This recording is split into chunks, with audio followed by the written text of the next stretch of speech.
கன்னியாகுமரி மாவட்டத்தில் காங்கிரஸ் ஆதரவு வழக்கறிஞரின் வீடு புகுந்து நாம் தமிழர் கட்சி ஆதரவாளர்கள் தாக்குதல் நடத்திய சம்பவம் குறித்து போலீசார் 4 பேர் மீது வழக்கு பதிவு செய்து விசாரணை நடத்தி வருகின்றனர்.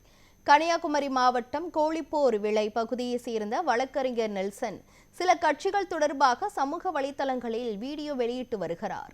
இந்த நிலையில் நெல்சன் நாம் தமிழர் கட்சியின் ஒருங்கிணைப்பாளர் சீமான் சொத்து விபரம் குறித்து சமூக வலைதளங்களில் பதிவிட்ட பதிவில் ராஜபோரன் என்பவர் எதிர்கருத்து பதிவிட்டு உள்ளார்.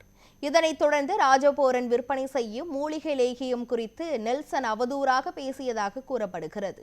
இந்த நிலையில் நாம் தமிழர் கட்சியின் ஆதரவாளர் ராஜபோரன் அவரது மனைவியுடன் நெல்சன் வீட்டிற்கு மூலிகை லேகியம் குறித்த ஆவணங்களை கொண்டு சென்றுள்ளார். அப்போது நெல்சனுக்கு ராஜபோரனுக்கும் இடையே ஏற்பட்ட வாக்குவாதம் தகராறில் முடிந்தது. இதில் இருதரப்பினருக்கும் இடையே மாறி மாறி தாக்குதல் நிகழ்ந்த நிலையில் இருதரப்பினரும் காவல் நிலையத்தில் புகார் அளித்தனர். தொடர்ந்து ராஜபோரன் கொண்டு சென்ற அரிவாளை கைப்பற்றிய போலீசார் ராஜபோரன் மற்றும் அவரது மனைவி கருஸ்குழலி ரூபன் உட்பட 4 பேர் மீது வழக்கு பதிவு செய்து விசாரணை நடத்தி வருகின்றனர்.